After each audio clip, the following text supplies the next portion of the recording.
Hello students, मैं उम्मीद करता हूँ कि आप सभी लोग अच्छे होंगे।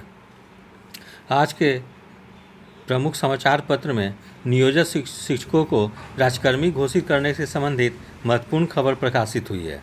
शीर्षक है नियोजित शिक्षकों को राजकर्मी का दर्जा देने की तैयारी, शीघ्र ही घोषणा। कैबिनेट मंजूरी के बाद दुर्गा पूजा से पहले सरकार दे सकती है तोहफा, बढ़ेगा वेतन। तो बिहार में करीब 4 लाख नियोजित शिक्षकों और पुस्तकालय अध्यक्षों को राजकर्मी का दर्जा देने की घोषणा जल्द होगी। इससे संबंधित शिक्षा विभाग के प्रस्ताव पर राज्य मंत्रिमंडल की जल्द स्वीकृति ली जाएगी। लिहाजा इसका ड्राफ्ट शिक्षा विभाग ने तैयार कर संबंधित विभागों को सहमति हेतु भेज दिया है। वैसे भी 2 अक्टूबर का बिहार की शिक्षा व्यवस्था में बड़ा महत्व रहा है। इसी दिन 1980 में बिहार सरकार ने प्रदेश के राजकीय विद्यालयों को छोड़कर सभी प्राथमिक, मध्य और माध्यमिक विद्यालयों का अधिग्रहण किया था। इसलिए माना जा रहा है कि दुर्गा पूजा से पहले नियोजित शिक्षकों की चिर प्रतीक्षित मांग को मानते हुए सरकार की ओर से त्योहारों के मौसम में घोषणा की जाएगी और शिक्षकों को जश्न मनाने का मौका मिलेगा। पिछले माह 15 अगस्त को स्वतंत्रता दिवस पर मुख्यमंत्री नीतीश कुमार ने ऐतिहासिक गांधी मैदान में नियोजित शिक्षकों को उनकी मांगों पर आश्वासन दिया था। खास बात यह है कि सरकार से नियोजित शिक्षकों को राजकर्मी का दर्जा मिलने के बाद उनका वेतनमान बिहार लोक सेवा आयोग से नियुक्त होने वाले शिक्षकों के समतुल्य हो जाएगा। माना जा रहा है कि 2 विकल्प के आधार पर नियोजित शिक्षकों को राजकर्मी का दर्जा मिलने की संभावना है। पहला यह कि नियोजित शिक्षकों को विभागीय स्तर पर बिना आंतरिक परीक्षा कराए सरकार से राजकर्मी का दर्जा मिल जाए। दूसरी संभावना यह है कि विभागीय परीक्षा लेकर शिक्षकों को राजकर्मी का दर्जा दिया जाए। वैसे इसको लेकर मुख्य सचिव की अध्यक्षता में बनी कमेटी ने पहले ही अपनी रिपोर्ट सरकार को सौंप दी है।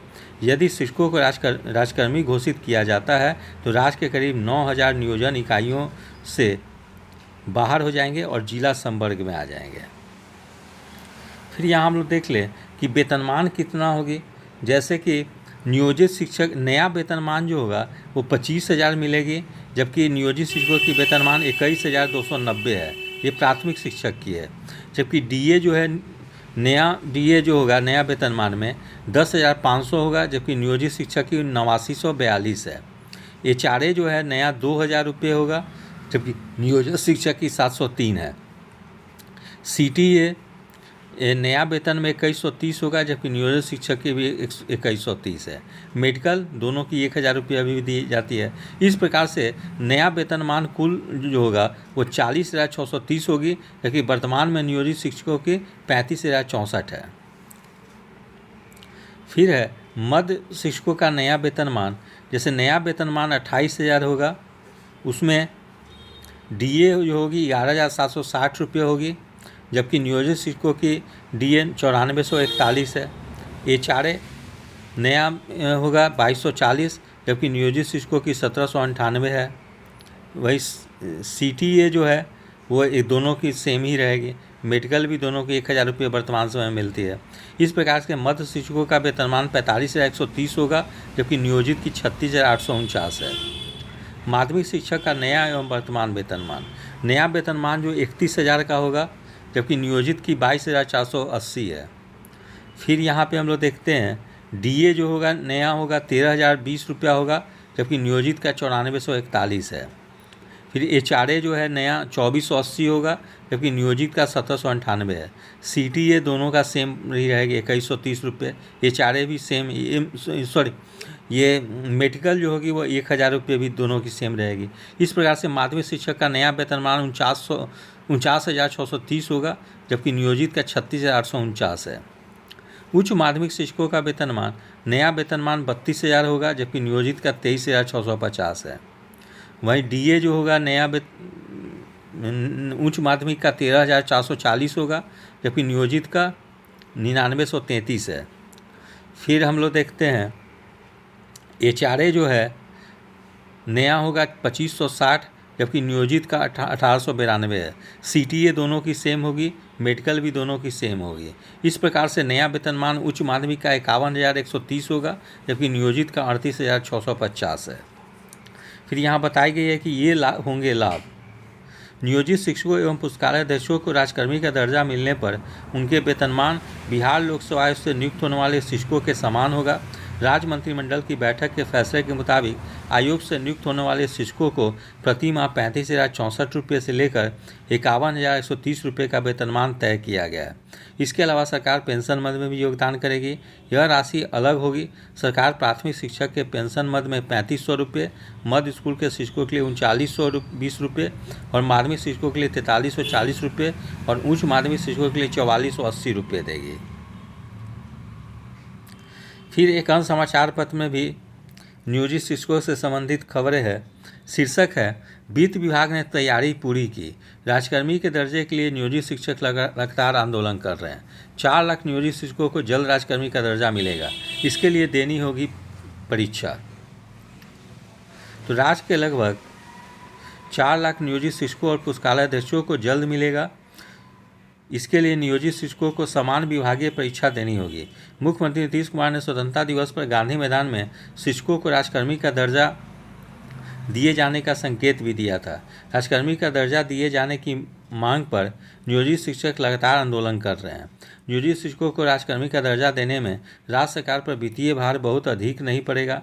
अभी नियोजित शिक्षकों को जितना वेतन मिल रहा है, इसमें प्रति माह 2 से 3 हज़ार रुपये देना होगा। राजकर्मी का दर्जा देने के पीछे तर्क है कि सभी शिक्षकों को एक ही कैटेगरी में ला दिया जाए। अब नियोजित शिक्षक पंचायत और नगर निकाय के अंतर्गत हैं। इससे इन शिक्षकों पर कार्रवाई करने में कई पेच है। राजकर्मी का दर्जा मिलने के बाद ये शिक्षक सीधे शिक्षा विभाग के तहत आ जाएंगे। ये सभी शिक्षक जिला कोटि के शिक्षक हो जाएंगे। मानसून सत्र के बाद महागठबंधन दलों के विधायक दलों के नेताओं के साथ बैठक में भी मुख्यमंत्री नीतीश कुमार ने नियोजित शिक्षकों को राजकर्मी का दर्जा देने के संकेत दिए थे। नियोजित शिक्षकों को राजकर्मी का दर्जा देने के लिए शिक्षा विभाग की ओर से तैयारी पूरी कर ली गई है। वित्त विभाग और कैबिनेट की स्वीकृति के बाद शिक्षकों को राजकर्मी का दर्जा दे दिया जाएगा। फिर है कि बिहार कर्मचारी चयन आयोग के द्वारा जो स्टेनोग्राफर के टेस्ट आयोजित की गई थी, उससे संबंधित खबरें हैं। शीर्षक है, एसएससी की परीक्षा में गड़बड़ी का आरोप लगाकर किया हंगामा। तो फुलवारी के एम्स रोड में स्थित टीसीएस डिजिटल जोन केंद्र में एसएससी के स्टेनोग्राफर की परीक्षा के दौरान गड़बड़ी होने पर परीक्षार्थी भड़क गए और हंगामा किया। छात्रों ने परीक्षा को रद्द कर परीक्षा को पुनः लेने की मांग की। कई छात्रों ने यह आरोप लगाया कि एसएससी ने कहा था कि कुर्तीदेव फॉन्ट में टाइपिंग की परीक्षा ली जाएगी। परीक्षा लेने की तिथि के 4 दिन पहले एसएससी ने कहा कि अब मंगल फॉन्ट में परीक्षा ली जाएगी। इसके अलावा स्टेनो आवाज़ भी साफ नहीं आ रही थी।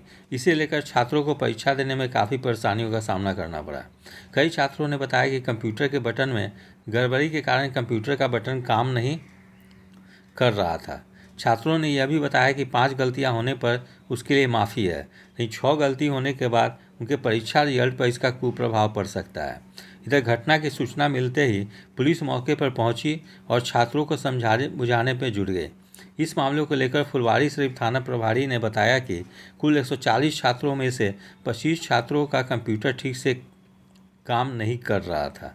पुलिस ने भड़के छात्रों को समझाकर मामला शांत कराया।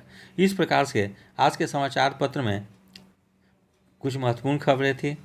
इसमें से महत्वपूर्ण थी कि नियोजित शिक्षकों को राजकर्मी का दर्जा शीघ्र मिलने जा रही है। यदि आप सभी लोगों को मेरा चैनल अच्छा लगा हो, इसे लाइक से और सब्सक्राइब करें। धन्यवाद। Take care.